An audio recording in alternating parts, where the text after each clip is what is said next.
그러면 하나님께서는 어떤 기준에 따라서 이 영적인 믿음을 저희에게 주시겠습니까? 그것은 자격을 갖춘 사람에 한해서 그 영적인 믿음을 선한 목적으로 쓸 수 있는 사람에게 이 영적인 믿음을 주신다는 그런 얘기가 되겠습니다.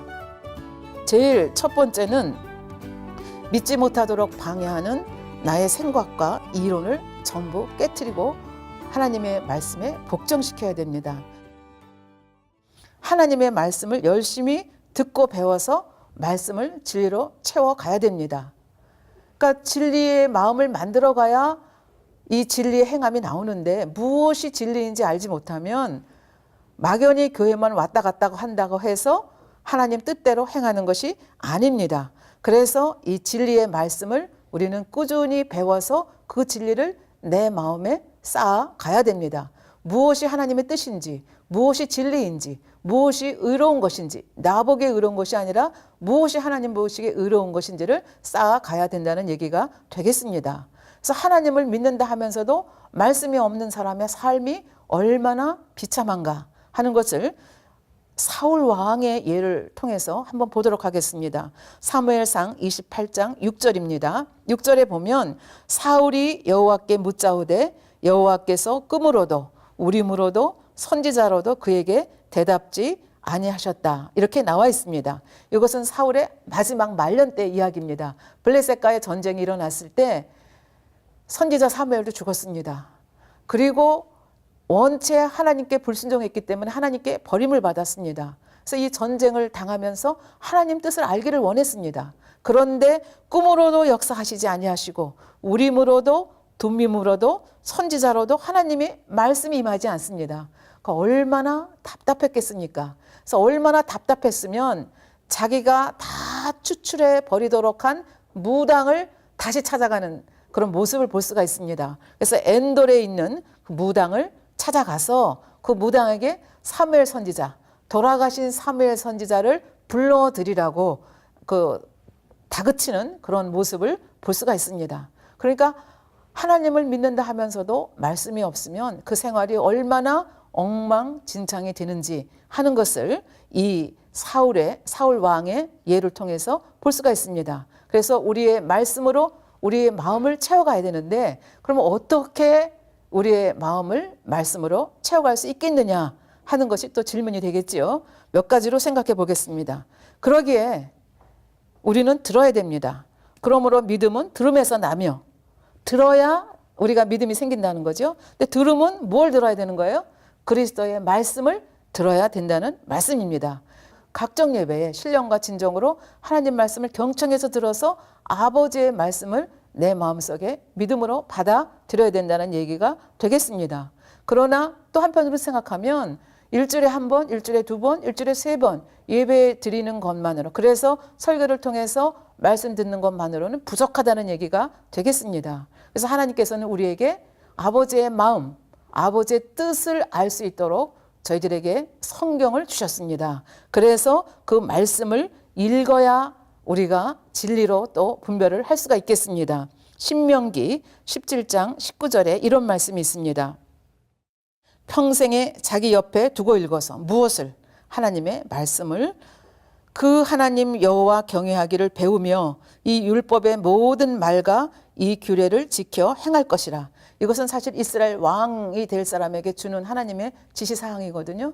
근데 사실은 예수 그리스도를 믿는 우리는 다 왕 같은 제사장들입니다. 그러니까 우리에게 주신 말씀이기도 합니다. 그래서 이 말씀을 늘 옆에 두고 읽어서 아버지 하나님의 뜻을 알아야 된다. 그렇게 말씀합니다. 그래서 말씀을 읽으면 우리가 유혹과 욕심에서 이길 힘을 이 말씀으로부터 받아낼 수가 있다는 얘기가 되겠습니다.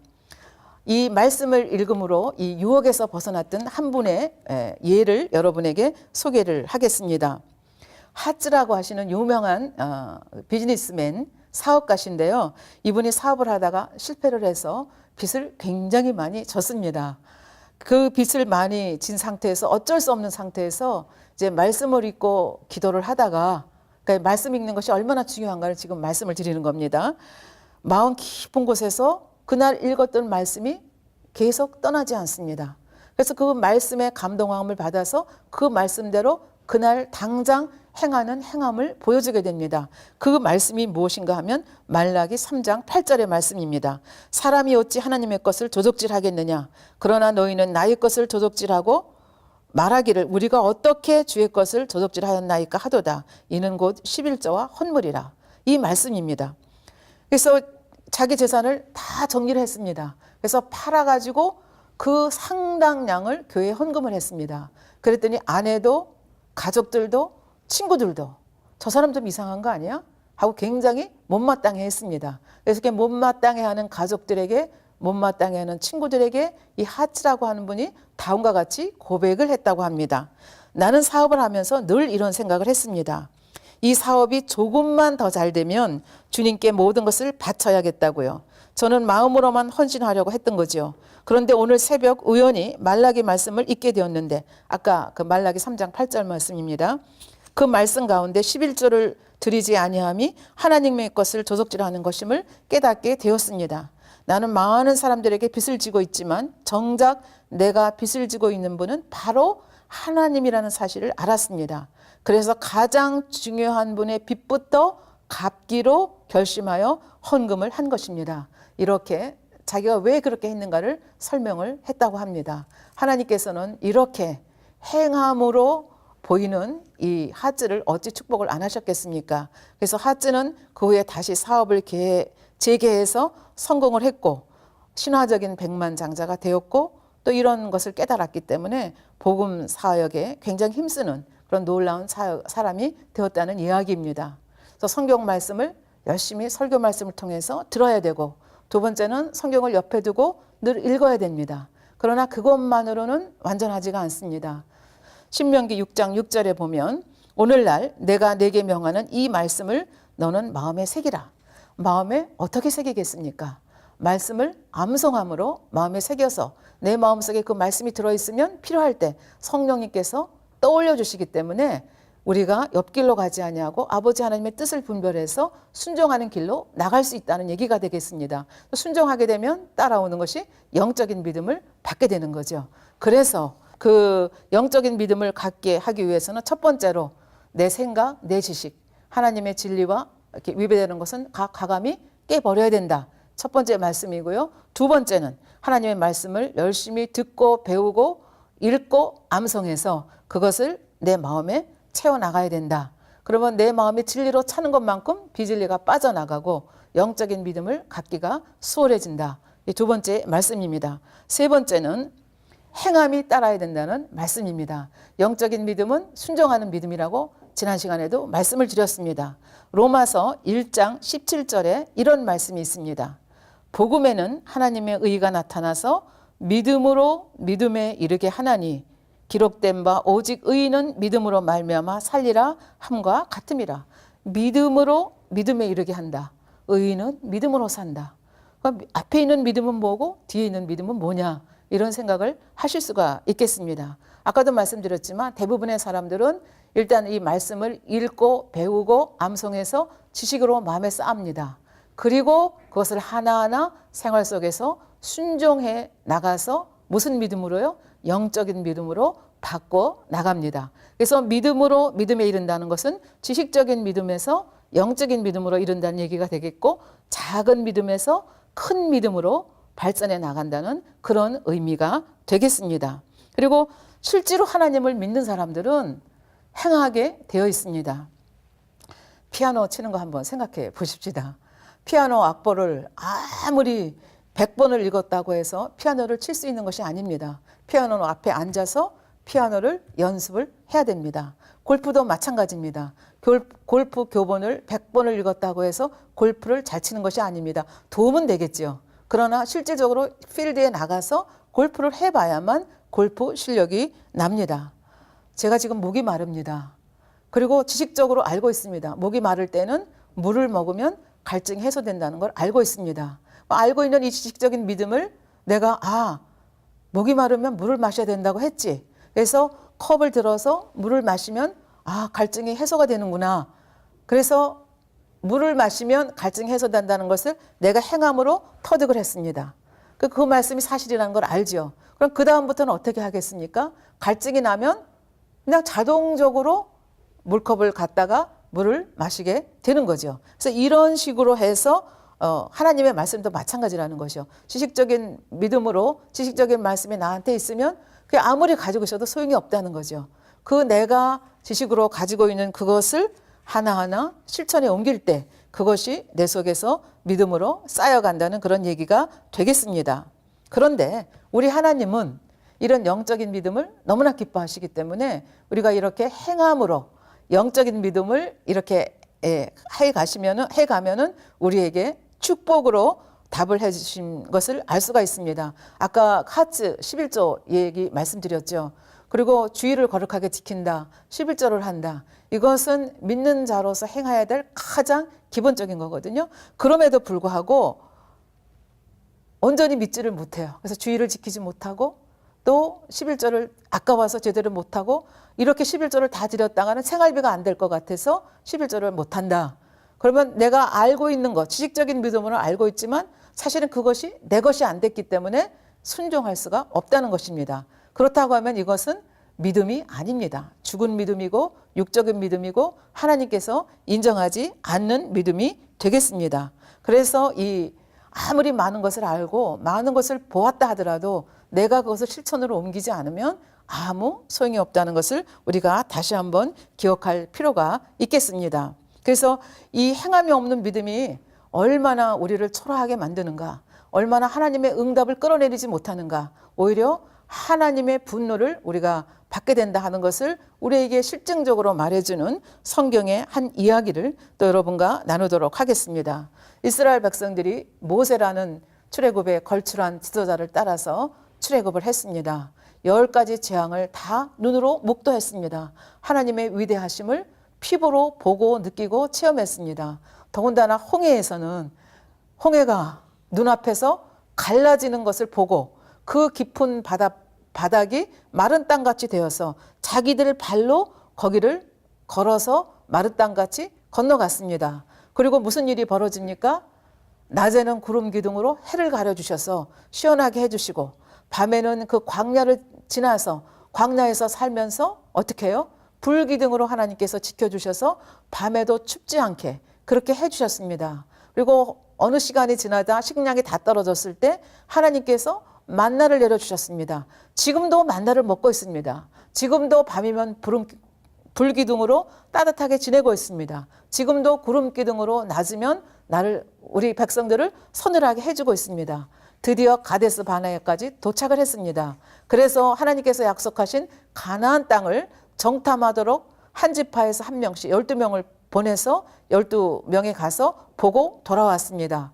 보고 돌아와서 그 본 것을 보고하는 장면이 민수기 13장에 나와 있는데 그중에 10명이 이렇게 보고했습니다. 민수기 13장 32절에 보면 이스라엘 자손 앞에서 그 탐지한 땅을 악평하여 가로되 우리가 두루 다니며 탐지한 땅은 그 거민을 삼키는 땅이요 거기서 본 모든 백성은 신장이 장대한 자들이며 거기서 또 네피림 후손 아낙 자손 대장부들을 보았나니 우리는 스스로 보기에도 메뚜기 같으니 그들이 보기에도 그와 같았을 것이라 이렇게 얘기합니다. 사실 하나님께서 약속하셨잖아요. 열재앙을 통해서 홍해 그걸 통해서 지금 구름기둥 불기둥으로 만나를 보여주시면서 내가 너희와 함께 한다는 것을 지금도 경험하고 있습니다. 그럼에도 불구하고 12명 중에서 10명은 그냥 눈으로 본 그 현실에 집착을 하는 겁니다.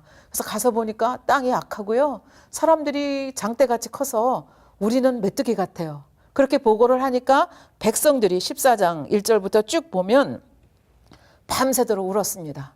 그리고 모세와 아론을 원망합니다. 우리를 장사 지낼 데가 없어서 여기까지 데리고 와서 우리를 죽게 하느냐 그러면서 원망을 합니다. 이 원망하는 과정 속에서 여호수아와 갈렙이 그 12명 중에서 2명이 분연히 일어섭니다. 그리고 그들에게 말을 합니다. 6절에 보면 그 땅을 탐지한 자 중 눈의 아들 여호수아와 여분네 아들 갈렙이 그 옷을 찢고 이스라엘 자손의 온 회중에 일러 가로되 우리가 두루 다니며 탐지한 땅은 심히 아름다운 땅이라 여호와께서 우리를 기뻐하시면 우리를 그 땅으로 인도하여 들이시고 그 땅을 우리에게 주시리라. 이는 과연 젖과 꿀이 흐르는 땅이니라. 오직 여호와를 거역하지 말라. 그들은 우리의 밥이라. 이렇게 하면서 백성들에게 용기를 주려고 하지만 이미 백성들은 10명의 보고에 집착해서 오히려 이렇게 말하는 이들에게 돌을 들어서 죽이려고 합니다. 이 상황 속에서 여호와 하나님께서 나타나셔서 진노하십니다. 그리고 하시는 말씀이 11절입니다. 이 백성이 어느 때까지 나를 멸시하겠느냐. 내가 그들 중에 모든 이적을 행한 것도 생각지 아니하고 어느 때까지 나를 믿지 않겠느냐. 그 많은 것을 보았음에도 불구하고 믿음을 내보이지 못했습니다. 행하는 믿음을, 하나님이 주시겠다고 약속한 가나안 땅에 10명의 정탐꾼들도 믿음을 내보이지 못했고 이스라엘 백성들도 믿음을 내보이지 못했습니다. 하나님께서 너무 진노하셨습니다. 믿음을 내보이지 못한 사건이 이것이 처음이 아닙니다. 지금까지 하나님께서 말씀하시기를 10번이나 너희가 나를 거역했다. 이렇게 말씀하십니다.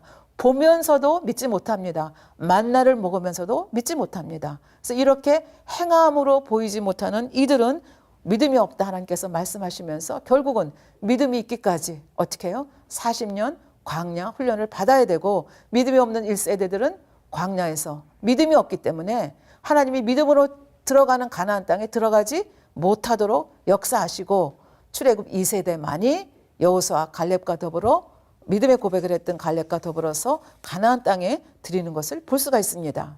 그러면 우리는 여기서 또 딜레마에 빠지게 됩니다.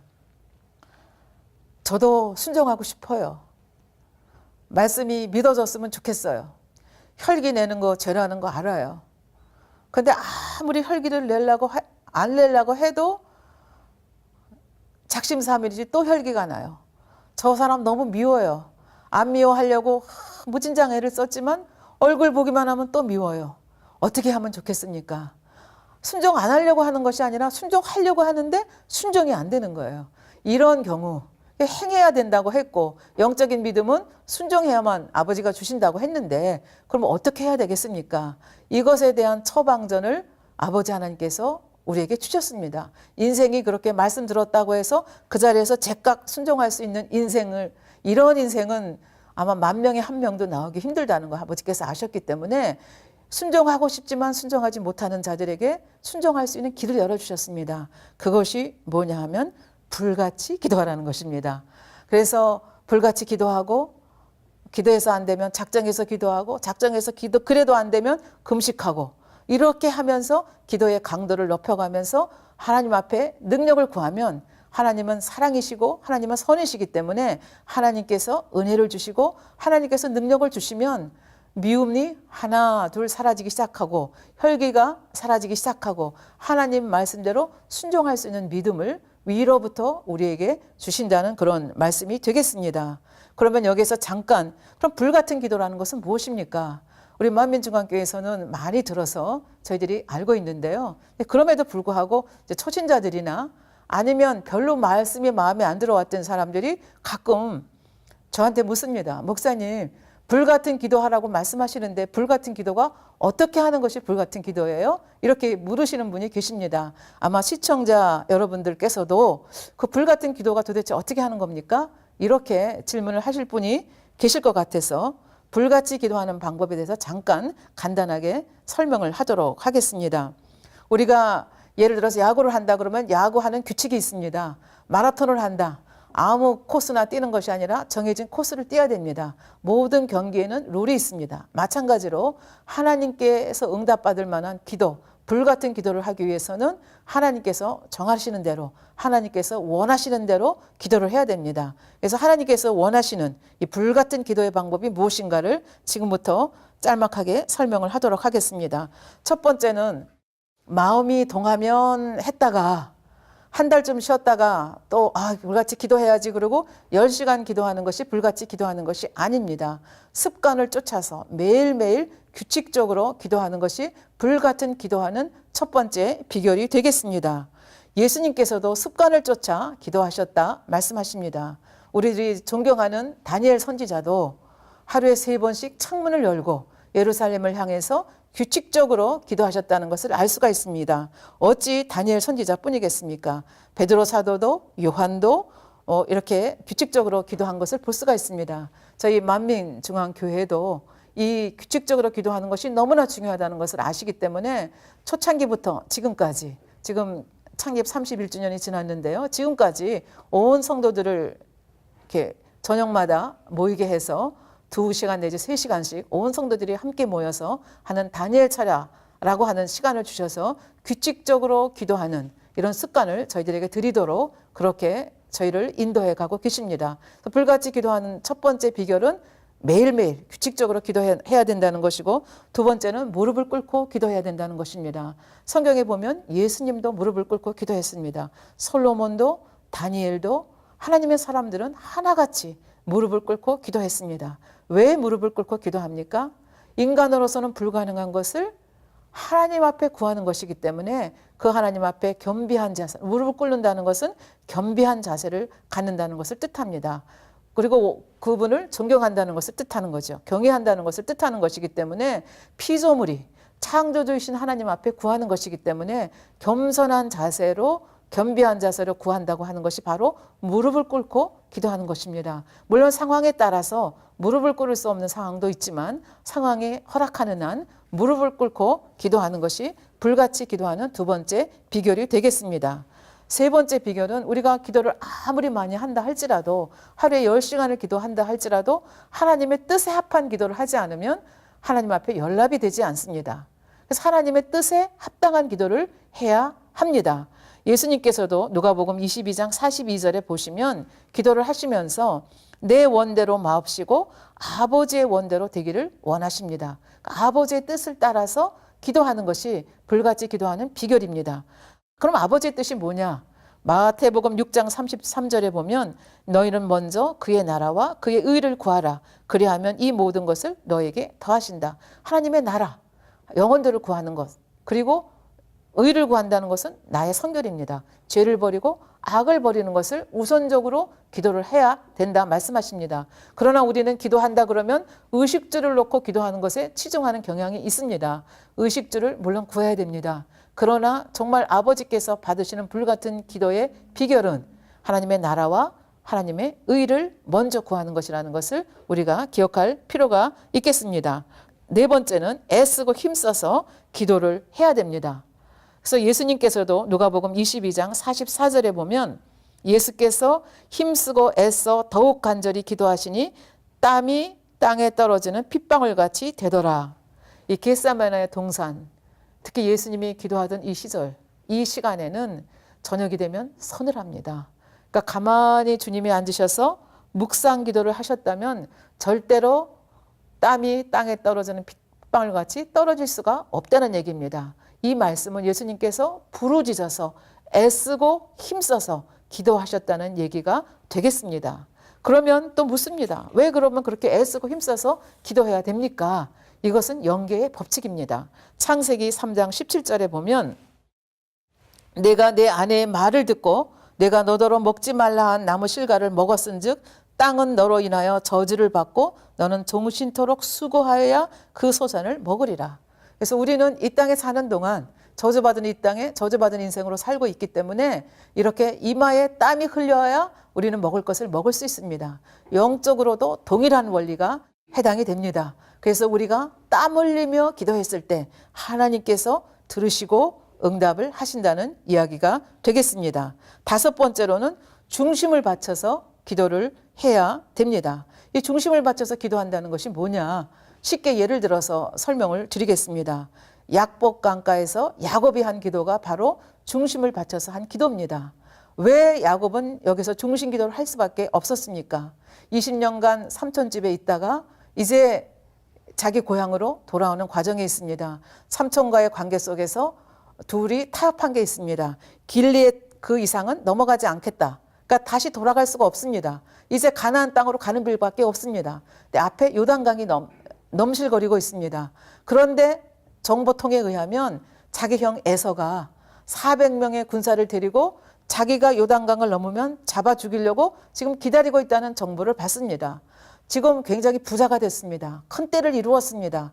모든 걸 다 이룬 것 같았는데 지금 보니까 뒤로 갈 수도 없고 앞으로도 갈 수가 없고 이제 아무것도 아닌 자가 되었습니다. 하나님께서 이 문제를 풀어주시지 아니하시면, 하나님께서 은혜를 주시지 아니하시면 나는 어쩔 수 없는 인생이라는 것을 깨닫게 됩니다. 그러면서 모든 것을 제로로 내려놓습니다. 그리고 하나님의 사람, 천사와 씨름을 하죠. 그래서 하나님이 축복하시지 않으면 내가 놓지 않겠다. 날이 맞도록 씨름을 합니다. 천사가 이기지 못해서 환도뼈를 쳐서 위골이 됐다. 그러니까 그 정도로 절박한 심정으로 앞으로 갈 수도 없고 뒤로 갈 수도 없는, 응답받지 않으면 안 되겠다 하는 그 중심을 가지고 하는 기도가 바로 중심기도입니다. 그래서 야곱은 중심기도를 했고 하나님께서 야곱의 소원을 들어주셔서 야곱이, 속이는 자라고 하는 야곱이 이스라엘이 되었습니다. 그래서 형하고도 에서의 마음을 움직여 주셔서 화해하면서 아름답게 일이 풀려가는 것을 볼 수가 있습니다. 이런 기도를 해야 우리는 불같은 기도를 한다, 이렇게 말할 수가 있겠습니다. 여섯 번째로는 부르짖어 기도해야 된다는 얘기입니다. 많은 사람들이 얘기합니다. 왜 하나님이 기가 잡수셨냐고, 소리 질러서 기도하지 않으면, 부르짖어 기도하지 않으면 하나님이 듣지 못하시느냐, 이렇게 얘기합니다. 또 얘기합니다. 마태복음 6장 6절에 보면 골방에 들어가 문을 닫고 은밀한 중에 계신 아버지께 기도하라고 했는데 왜 그렇게 부르짖어 기도하라고 말씀하십니까? 성경 말씀과 다른 말씀이 아닙니까? 이렇게 질문을 하시는 분들이 있습니다. 근데 여러분들 한번 묵상 기도 해보시면 하루 일 마치고 돌아와서 저녁 식사하시고 이렇게 앉아서 묵상 기도 하시면 피곤의 세력이 몰려옵니다. 잡생각이 들어옵니다. 졸음이 옵니다.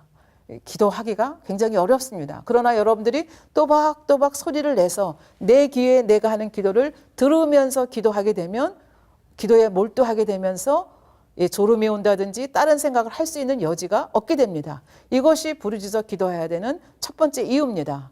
그 다음에 골방에서 기도하라. 이거는 영적인 뜻이 있습니다. 성경에 보면 골방에 들어가서 기도한 선지자들이 없습니다. 예수님께서도 겟세마네 동산에서 기도하셨고, 베드로도 지붕 위에서 기도했고, 강가에서 기도했고, 다니엘 선지자는 심지어 죽인다는 그 왕의 금령이 떨어졌는데도 불구하고 창문을 열고 예루살렘을 향해서 부르짖어서 기도했습니다. 묵상 기도하면 잡혀 들어가서 사자굴에 잡혀 들어갈 이유가 없습니다. 그럼에도 불구하고 부르짖어 기도하는 것이 아버지의 뜻인 것을 알았기 때문에 다니엘은 자기가 잡혀 죽을 것을 알면서도, 사자굴에 들어가 죽을 것을 알면서도 부르짖어 기도했던 것을 볼 수 있습니다. 이것이 아버지 하나님의 뜻입니다. 골방에 들어가서 기도한다는, 골방은 어떻게 해요? 굉장히 격리된 방이잖아. 거기다 문까지 닫으면 세상하고 완전히 차단이 됩니다. 생각의 문을 닫으라는 얘기입니다. 그러니까 이게 피곤의 세력들, 졸음의 세력들, 잡생각들 다 없이 하고 몰두해서 기도하라는 영적인 뜻이 있는 것이지 실제로 골방 만들고 거기 들어가서 기도하라는 말씀이 아니라는 말씀입니다. 그래서 성경에 보면 구약에도 신약에도 부르짖어 기도하신 분들이 많이 있습니다. 예레미야 선지자가 그랬고 우리 주님도 부르짖어 기도했습니다. 아까 겟세마네 동산에서 묵상 기도했다면 어떻게 땀방울이 핏방울 같이 땅에 떨어질 수 있었겠습니까? 부르짖어 기도했기 때문에, 그렇게 애쓰고 힘써서 기도했기 때문에 땀이 뻘뻘 났다는 얘기죠. 그래서 저희가 기도할 때 정말 몸에서 땀이 날 정도로 그렇게 부르짖어서 애타게 간절하게 기도하는 것이 불같은 기도다, 그런 말씀이 되겠습니다. 마지막으로 불같은 기도라고 하는 것은 믿음으로 하는 기도, 사랑으로 하는 기도입니다. 기도를 하면서도 이 기도가 응답이 될까 의심하면서 하는 기도는 믿음의 기도가 아니라는 것을 알 수가 있습니다. 마가복음 11장 24절에 보면 무엇이든지 기도하고 구하는 것은 받은 줄로 믿으라 그랬습니다. 받을 줄로가 아니라 이미 받은 줄로 믿고 기도하라고 했습니다. 그리고 한번 믿고 기도했으면 언제까지요? 응답 받을 때까지 기도하는 것이 믿음으로 기도하는 것이라는 것을 우리에게 말씀해 주고 계십니다. 그다음에 사랑으로 기도한다는 것은 무엇이겠습니까? 예수님께서 인류에게 생명을 주시기 위해서 생명 바쳐 기도했듯이 우리도 영혼들을 위해서 사랑으로 기도해야 된다는 얘기입니다. 예를 들어서 교회 건축을 위해서 기도한다. 그러면 막연히 교회 건축이 아니고 내 집을 놓고 기도한다. 그럼 어떻게 기도하겠습니까? 자재는 뭘로 써야 되고 인부는 누구를 써야 되고 날씨는 어떻게 해야 되고 비용은 어떻게 절감을 할 것이고 세세하게 기도할 것입니다. 이것이 사랑으로 기도하는 것입니다. 옆에 이웃을 위해서 아픈 이웃을 위해서 기도한다 그러면 내 자식이 아픈 것처럼 내가 아픈 것 같은 심정을 가지고 그 이웃을 위해서 아픈 이웃을 위해서 기도하는 것이 바로 사랑으로 기도하는 것이 되겠습니다. 이렇게 기도하는 것이 이제 불같이 기도하는 것이라 여러분에게 말씀을 드렸는데요. 이렇게 기도를 하면 하나님께서는 아까도 말씀드렸죠. 약속하신 것은 꼭 지키시는 분입니다. 그래서 우리가 불같이 기도해서 영적인 믿음을 하나님께서 주시게 되면 그 영적인 믿음이 처음에는 조금만 믿음, 겨자씨 같은 믿음이었다가 점점 커지게 되면 나중에 온전한 믿음까지 가게 됩니다. 온전한 믿음이라는 게 어떤 믿음입니까? 예를 들면 아브라함이 백세에 얻은 이삭을 바치라 했을 때 그 이삭을 즉시 순종해서 바친 믿음이 바로 이런 믿음입니다. 온전한 믿음입니다. 왜? 하나님께서 약속의 아들로 주셨기 때문에 약속의 씨앗으로 주셨기 때문에 설사 번제로 잡아 죽여서 아버지 앞에 살라 드린다 할지라도 그 아버지는 능력의 아버지시여 우리 인간의 한계를 뛰어넘는 분이기 때문에 그 약속의 씨앗인 이삭을 다시 내주실 것을 믿었기 때문에 그렇게 했다고 성경은 저희에게 말씀을 하고 계십니다. 아까 라합에 대해서 여러분에게 말씀을 드렸는데 이 라합이 그렇게 믿음을 내보였을 때 하나님께서 나 몰라라 하신 것이 아닙니다. 그 여리고성이 무너졌을 때 라합만 구원을 받은 것이 아니라 라합과 그의 모든 가족 식구들이 다 같이 구원을 받았습니다. 그것으로 끝난 것이 아닙니다. 나중에 보면 라합이 유다 족속의 남자와 살몬이라는 남자와 결혼을 하게 됩니다. 그래서 보아스라는 아들을 낳게 되죠. 보아스는 또 룻과 결혼을 하죠. 오벳을 낳고 오벳은 이새를 낳고 이새는 다윗을 낳습니다. 그래서 다윗 이 라합이라고 하는 이방 여인이 더군다나 신분이 기생이지 않습니까? 이 이방 여인이 믿음 내보인 것 때문에 아버지 하나님께서 예수 그리스도의 계보에 들어갈 수 있는 엄청난 축복을 주신 것을 볼 수가 있습니다. 다시 오늘의 말씀을 한번 정리를 해보도록 하겠습니다. 영적인 믿음은 하나님께서 응답하시는 믿음이라 말씀했습니다. 그래서 우리는 영적인 믿음을 크게 가지면 가질수록 우리는 불가능한 것이 없는 그런 삶을 이 땅에서도 살고 이제 앞으로 설명이 나가겠지만 좋은 천국에 저희는 들어갈 수가 있습니다. 그렇다고 하면 우리는 이 영적인 믿음을 구해야 되지 않겠습니까? 그럼 이 영적인 믿음은 어떻게 얻을 수 있겠습니까? 세 가지로 말씀을 드렸습니다. 첫 번째는 믿지 못하도록 하는 나의 모든 이론과 생각을 깨트려 버려야 된다. 그 다음에 두 번째는 하나님의 말씀이 무엇인지 진리가 무엇인지를 알아야 되기 때문에 열심히 듣고 읽고 배우고 암송해야 된다. 이렇게 말씀을 드렸고 세 번째는 행해야 된다 말씀했습니다. 그래서 행하는 것은 조그만 것부터 하나하나 이렇게 순종해 가게 되면 하나님께서 그것을 보시고 믿음을 더해 주시면 더 큰 믿음을 갖게 되고 그 믿음이 점점 자라서 어떤 불가능한 것처럼 보이는 명령을 내린다 할지라도 자식을 번제로 바쳐 드리라 한다 할지라도 그것까지라도 하나님을 믿어드려서 이렇게 순종할 수 있는 믿음의 분량에까지 자랄 수가 있다는 말씀을 드렸습니다. 여러분들도 시청자 여러분들도 아브라함과 같이 이삭과 같이 이 라합과 같이 큰 믿음을 소유하셔서 하나님의 약속하신 것을 이 땅에서도 누리시고 천국에서도 누리시는 그런 복된 분들이 되시기를 바랍니다. 감사합니다.